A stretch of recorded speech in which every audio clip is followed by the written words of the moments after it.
Tokyo, 8 heures du matin. Le plus grand marché aux poissons du monde, le plus moderne.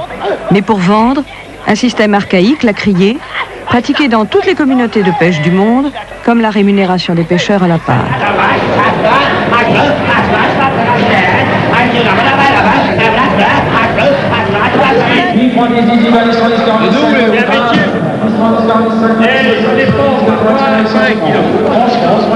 Granville, 9 heures du matin. Une criée où l'on ne verra pas de praire, car il n'y en a presque plus ici. Pierre le Perchois eut très tôt conscience qu'une très bonne pêche était souvent un carnage inutile. On peut dire que c'est votre génération qui a commencé les abus.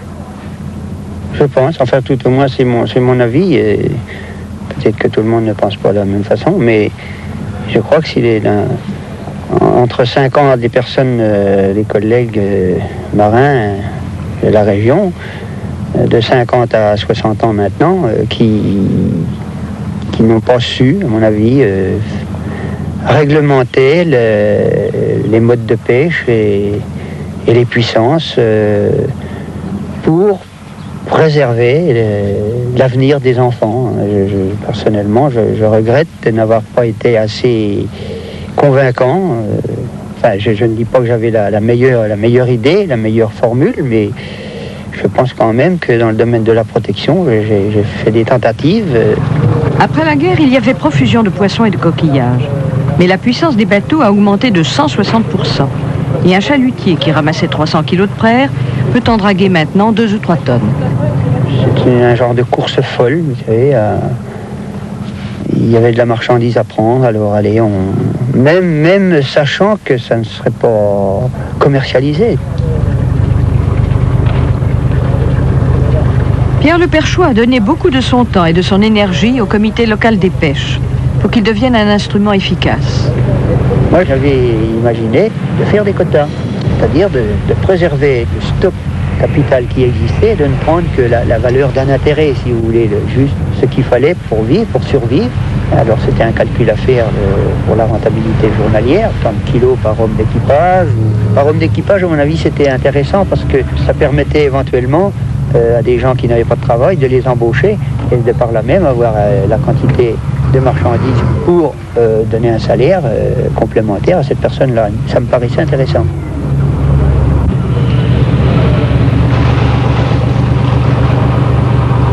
Bien avant la création du comité local des pêches, destiné à contrôler les captures, il y avait eu une tentative d'autorégulation. D'eux-mêmes, les marins, s'étant rendus compte du gaspillage, avaient quasiment décidé de réduire les apports, de calculer selon les besoins dans la semaine, de tel ou tel jour il en fallait davantage, etc. Avaient décidé d'eux-mêmes de modifier leur comportement et de faire en sorte de ramener moins de marchandises. Bon, 8 jours, 15 jours, ça a bien marché. Et puis, un certain jour, un des marins, des patrons, ayant lui un certain dynamisme pour la distribution, pour la vente, voyez-vous, il faut reconnaître qu'il avait un dynamisme supérieur aux autres pour le marché, pour trouver des marchés. Alors, s'étant trouvé, lui, des marchés importants, se disait, bon, ben, moi, je ne vais tout de même pas rester à rien faire alors que j'ai des marchés pour en vendre telle quantité. Alors, il s'est décidé, il dit, après tout, j'en ai rien à fiche des autres, moi, je vais faire ce que j'ai à faire, je pars, je ramène ce que je veux. Et il y a eu un délai assez bref où quelques-uns se sont dit, mais oh, ça commence à bien faire. Lui, il gagne sa croûte, il rigole sur notre dos. Pour monsieur le recteur Caroff, le varech était donc lié à l'idée de fertilité. Il en fut ainsi pendant longtemps. Engrais, médecine, chauffage, il servait à tout. Il fortifiait les enfants et dérouillait les grands-parents. Les goémoniers travaillaient beaucoup et gagnaient peu, mais ils survivaient, comme tous ceux qui habitaient ces côtes. Rien de faux ici. Et même dans la lutte, une fusion entre l'homme et cette nature-là, faite de terre et d'eau.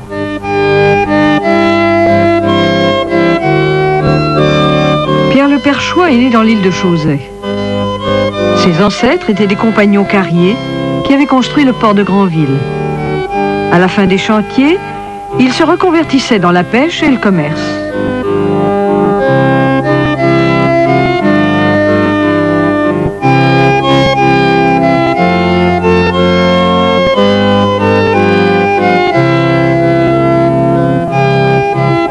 La grand-mère de Monsieur le Perchois avait l'hôtel Moulin. Fille de compagnon, née sur un caillou, elle était, dit-on ici, comme le bon pain. Elle a toujours vécu sur son île. Elle est même restée une fois 18 ans sans aller à la Grande Terre. La femme de Pierre le Perchois l'a bien connue et a partagé enfant cette vie simple, rythmée par les marées. L'inquiétude, c'est la mer. Et là-bas, la Chausée, c'était la même chose. On allait faire le tour de l'île et on surveillait les... Et je crois que la grand-mère Le Perchois, elle a toujours passé sa vie à surveiller avec ses jumelles tous les bateaux qui s'en allaient et qui rentraient. Elle savait à quelle heure que tel bateau allait rentrer, d'après sa marée de la veille, et elle faisait le calcul qu'à telle heure il n'était pas là, c'est elle qui donnait souvent l'alerte. Tous les vieux pêcheurs de Granville se rappellent de l'avoir toujours vu guetter tous les bateaux. Elle vivait au rythme de son environnement. Et il y en a beaucoup qui ne rentraient pas? Ça s'est produit assez souvent, oui. Je crois que tous ceux qu'on fait maintien ont dans leur flanc des marques. Parce qu'ils ont toujours touché des cailloux, c'est quand ils n'ont pas coulé, parce que ça arrive. Les hommes sont rescapés assez souvent, mais il y a quand même encore des accidents, assez souvent. Tous les ans, il y en a 2 ou 3. Quand vous y êtes arrivée, vous étiez toute jeune. Vous ne vous êtes pas ennuyée? Si, la première, ça a été les premiers jours. Et ensuite, je crois que la beauté. Et puis je crois aussi, peut-être la solitude aussi, parce que Chausée est merveilleux, surtout l'hiver, pour le mauvais temps. Même Chausée par le mauvais temps. Ah bon? Oui. À ce moment-là, c'est comme si c'était un bateau qui est brassé de tous les côtés par la mer.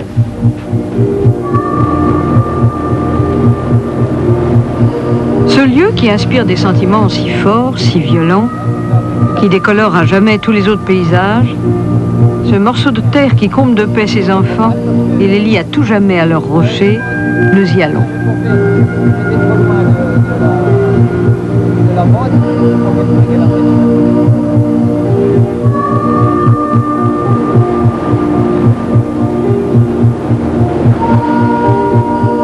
Voici Chausée et ses 160 îles.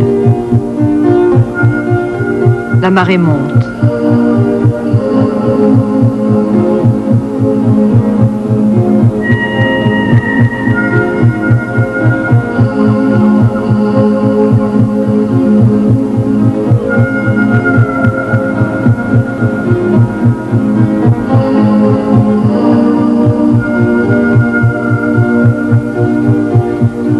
L'histoire de Pierre le Perchois, marin-pêcheur.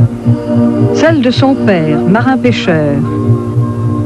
Celle de sa mère, également marin-pêcheur, commence dans cette petite maison de l'île.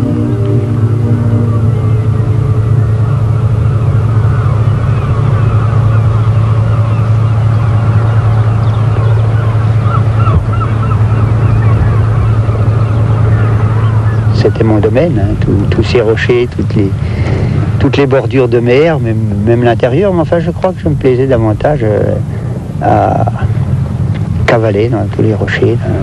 C'était plaisir.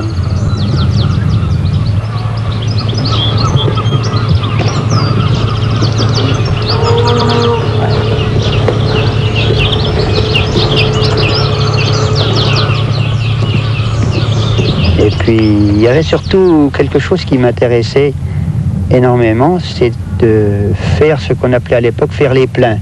C'est-à-dire que chaque fois que la mer monte, la mer est pleine, selon les vents, vous avez un apport d'algues et de tout un tas d'objets qui se promènent sur l'eau, qui sont amenés par le vent. Et dans ces objets, il y avait quelquefois des petites choses, des petits jouets, intéressantes, tout à fait. Hein. Et alors, c'était l'aventure de chercher tout autour de l'île voir s'il n'y avait pas quelque chose d'arrivé de nouveau. Un trésor. Un trésor, pourquoi pas, oui. C'était un trésor. Quand il y avait un petit bateau qui était échappé de la côte, un petit enfant sur la plage par exemple, et qui arrivait là, même avec les voiles cassées, c'était formidable. Hein. Vous avez pris le goût de la liberté ici, non? Et je pense, oui. C'était vraiment l'entière liberté. Enfin, j'étais un peu solitaire en fait aussi. Fils unique, j'étais un peu solitaire, j'aimais bien la solitude.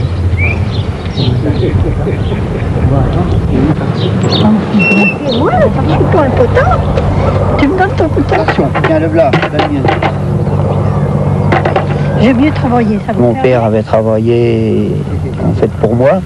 Ces bateaux qu'il avait achetés, un petit peu plus grands à chaque fois, me revenaient obligatoirement en héritage, donc il fallait que je poursuive l'œuvre entamée, en fait.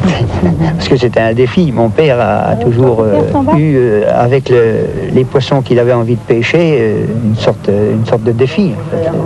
Quand il ira les jours prochains remettre ses filets, ce sera avec la même ambiance, la même passion. Vous avez commencé à naviguer à quel âge, monsieur Le Perchois? À 15 ans. C'était tard, finalement. C'était tard, c'est-à-dire, non, pour prendre la mer, il faut bien avoir au moins une quinzaine d'années et même plus, parce que quand on est jeune comme ça, on est fragile, surtout fragile à la mer. Alors le tempérament n'est pas toujours fort à ce moment-là, quoi. Et vous étiez fragile? J'étais assez fragile, oui. J'avais le mal de mer aussi. Vous l'avez eu longtemps? Pas très très longtemps, parce que malgré tout, à sortir, c'est la sortie de tous les jours qui fait qu'on s'y habitue, quoi. Mais malgré ça, ça dépendait du temps. Et vous étiez marin sur un bateau? Vous étiez avec vos parents? Comment ça se passait? J'étais avec des pêcheurs de Chausée. Un pêcheur de Chausée que j'ai commencé à naviguer, faire la pêche en lead. Et puis après, je me suis mis à être patron. À 17 ans, j'étais patron. Pour commencer, j'avais un grand canot de ligne pour faire la pêche en Chausée, dans les îles. Là. Il fallait aller à la voile et à la rame. Et c'était pas comme maintenant avec les moteurs. On circulait dans les îles là, de jour et de nuit, suivant le travail que l'on faisait, suivant la pêche, si c'était au filet, si c'était au casier. Alors au filet, il fallait, quand on plaçait les filets dans les grèves de jour, mais il fallait retourner la nuit. Parce que sans quoi on perdait la pêche, si la pêche se faisait la nuit. Alors on tirait le poisson et on allait le porter à Granville, à la voile. Il fallait combien de temps? Ça dépend. J'ai mis jusqu'à 8-10 heures pour aller à Granville. Et quand il y avait jolie brise, que le vent était, comment on appelle ça en termes marins, portant, il y a 1h30, 2 heures moins le quart par là. Quand le vent était bon, mais bien portant.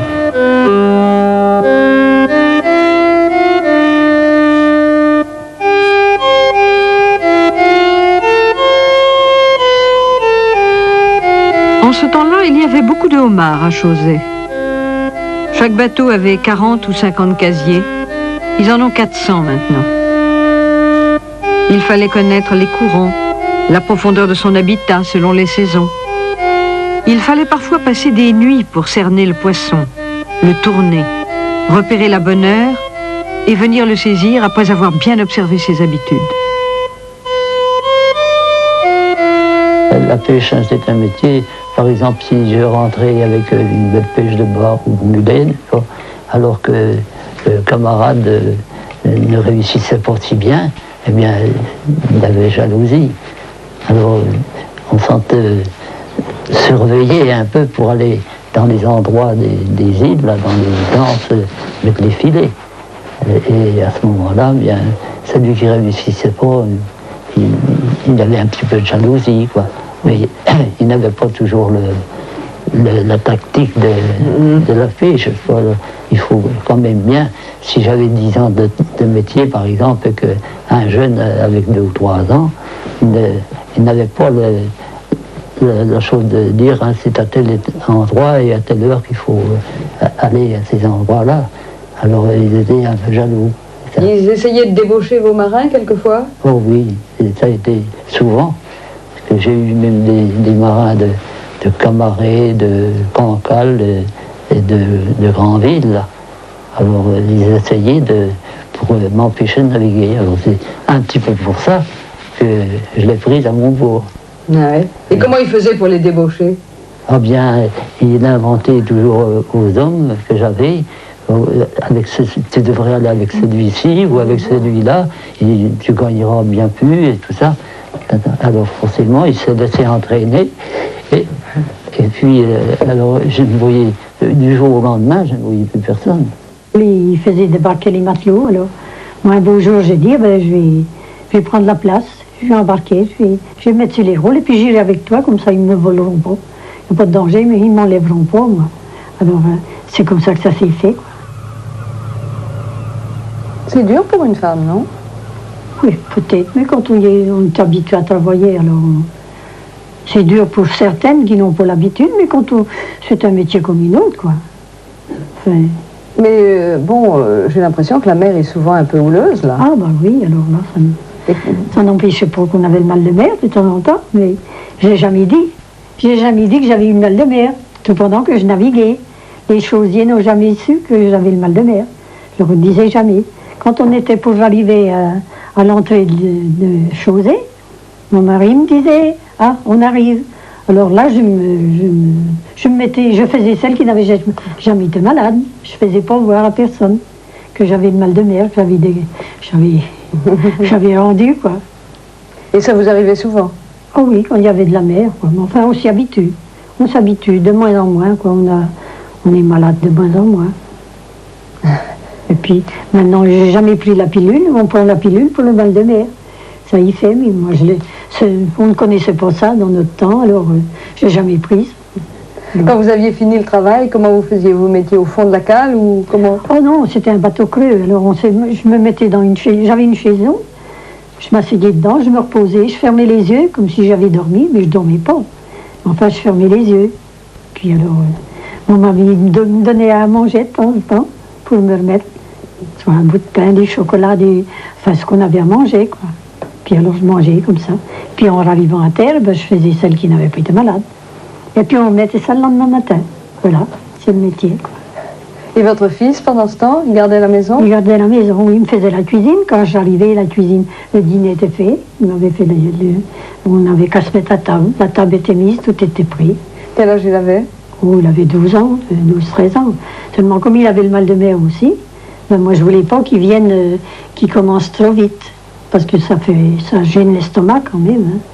Quand on est jeune, surtout, hein, ça...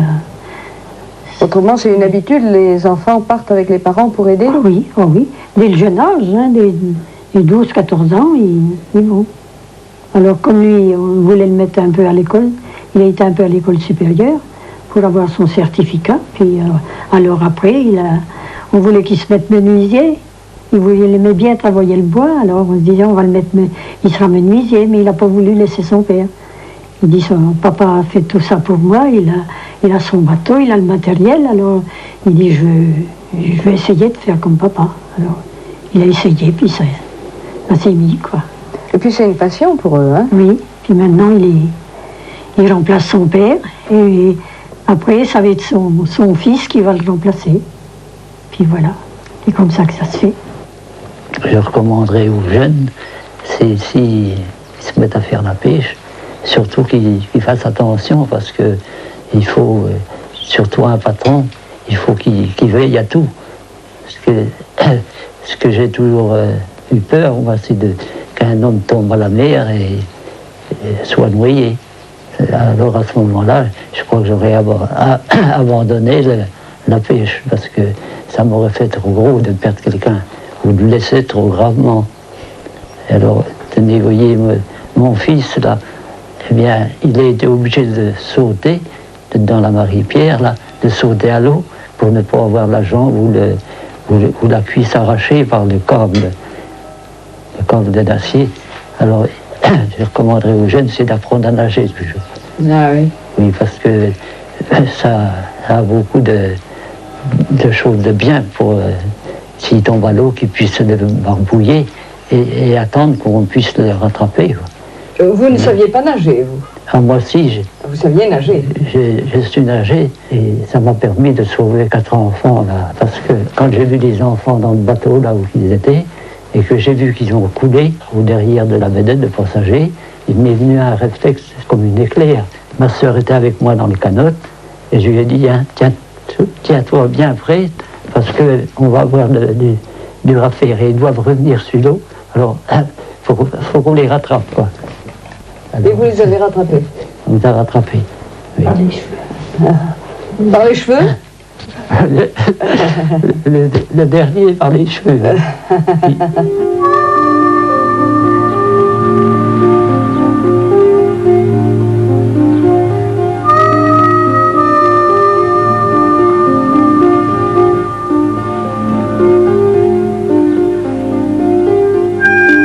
Comme je ne sors pas tous les jours à la mer, mais là je vais voir des bateaux qui entrent et qui sortent, et puis alors où ils se placent. Et puis alors pour voir les bateaux quand ils ne sont pas rentrés à l'heure, pour voir s'ils viennent au large, si on les aperçoit. Et maintenant c'est différent parce qu'on peut communiquer avec les petits postes là qu'on a.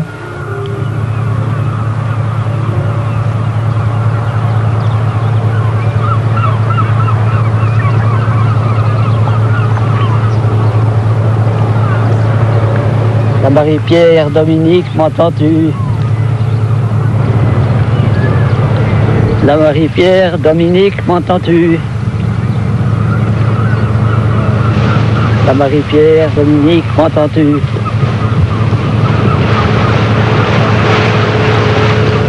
Il a un petit-fils, oui.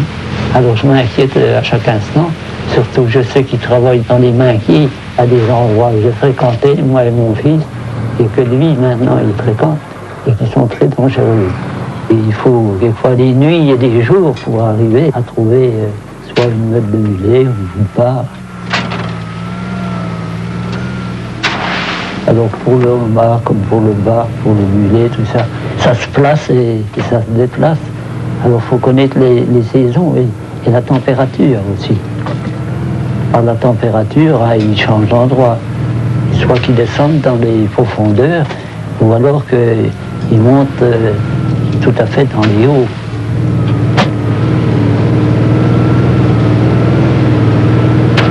Je pensais, et mon père également, que le homard était, disons, sédentaire, qu'il habitait dans certaines régions, à certains endroits, puis qu'il restait là, qu'il grossissait, qu'il pondait ses œufs, puis bon, il mourait éventuellement dans le secteur, quoi. Mais apparemment, c'est pas tout à fait ça. Il fait des fois des longs voyages, et assez rapidement.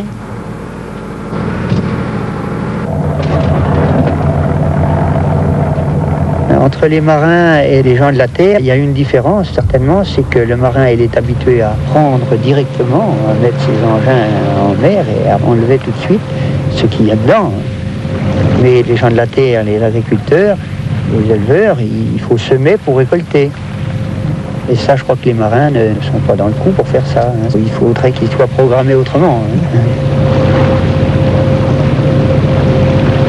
En une année, les marins baguent, avec l'aide du comité local des pêches, 1 millier de petits homards, puis les remettent à l'eau. On s'est ainsi aperçu qu'ils pouvaient faire 25 km en 1 mois et demi. Tout homard de moins de 23 cm doit être jeté. C'est la loi actuelle. Il n'y a plus beaucoup de homards à Chauzet, hein? Non, ça diminue. Et ça diminue à Minquiers aussi. Il y a de plus en plus de bateaux à faire ça. Et c'est comme tout, hein, plus on travaille la marchandise et plus ça diminue.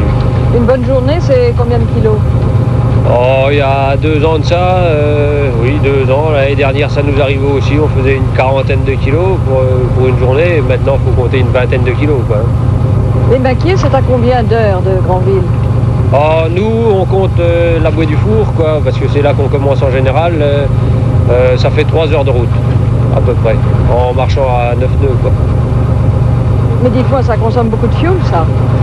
Ah ben, ça dépend des moteurs, hein. Nous, on a 192 chevaux et pour une journée complète, on consomme à peu près 300 litres, 350 litres de gasoil. Voilà. Ça fait combien?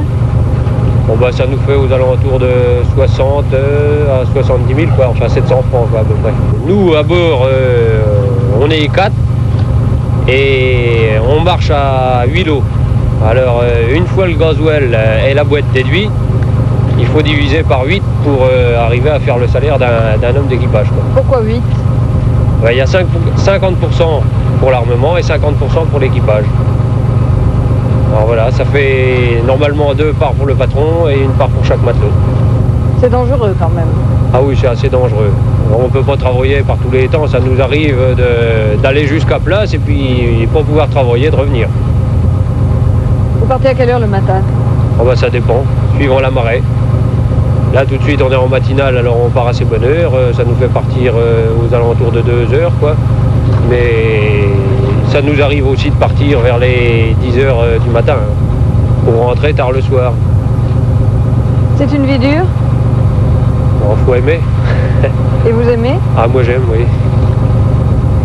Quand vous étiez enfant, vous alliez avec votre père? J'ai été, mais j'étais très malade, alors il était à un temps où je ne devais pas faire ce métier-là, à cause du mal de mer, et puis bon, bah, j'y suis revenu. Et c'est fini, vous n'avez plus le mal de mer? Si, j'ai encore le mal de mer des fois, si. Et vous revenez quand même? Ah oui, oui. Ah, quand ça plaît, hein, on finit toujours par retourner. Hein. C'est beau, Chauzet? Ah oui, j'aime Chauzet. Vous aimez Chauzet? Mais...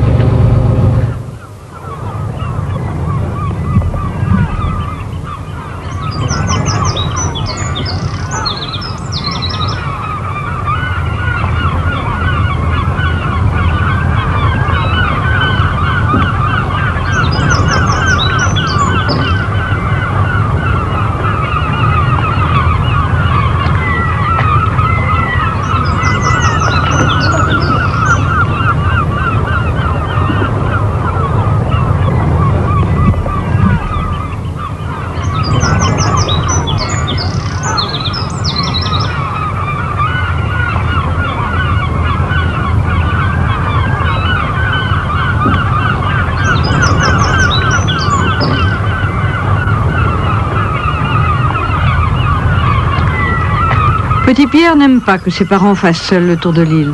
Eux ne rêvent que de ça.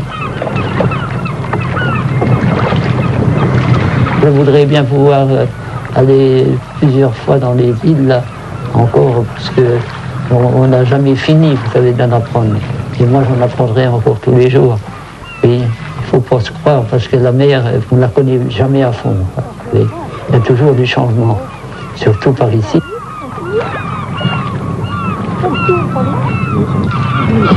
Vous avez aimé cette vie? Au départ, étant jeune, mais je l'aimerais encore si je me sentais la force de pouvoir et travailler et en apprendre aux jeunes encore. Je me demande si je ne suis pas embarqué tout à l'heure. Oh non, c'était avant que je m'en J'aimerais mieux faire le tour de l'île. Vous m'avez...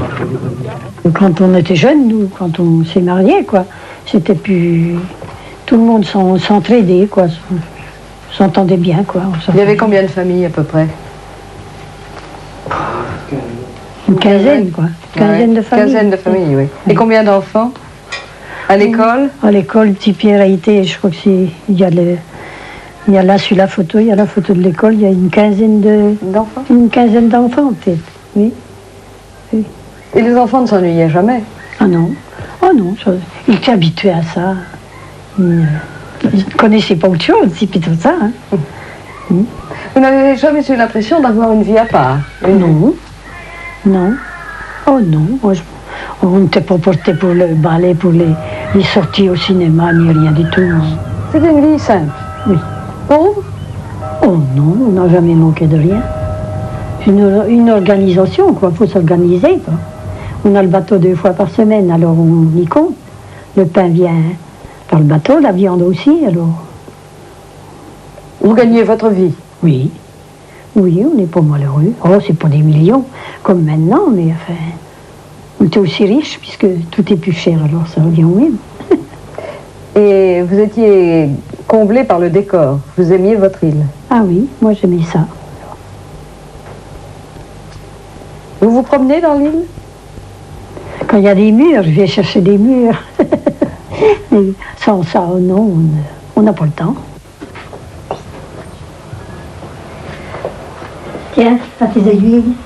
Oui, toujours une. Ça va? Oui, tends un petit peu par là. Quand on fait la pêche et puis qu'on arrive à la maison, il y a le travail de la maison à faire, alors il n'y a pas de temps à perdre, quoi. On est toujours occupé comme ça. On ne craint pas de s'ennuyer, on craint pas le chômage. J'ai dit c'était chiant. Oui, ça va aller. On décroche dedans.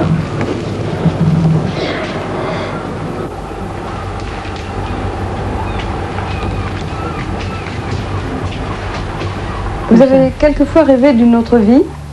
Non, jamais. J'ai pris celle-là, elle me plaisait, alors je n'ai pas pensé à autre chose. Je suis bien comme ça. Puis on s'entend bien, alors. On est bien comme ça. Je regrette pas. Je ne suis pas de celle qui regrette. Non.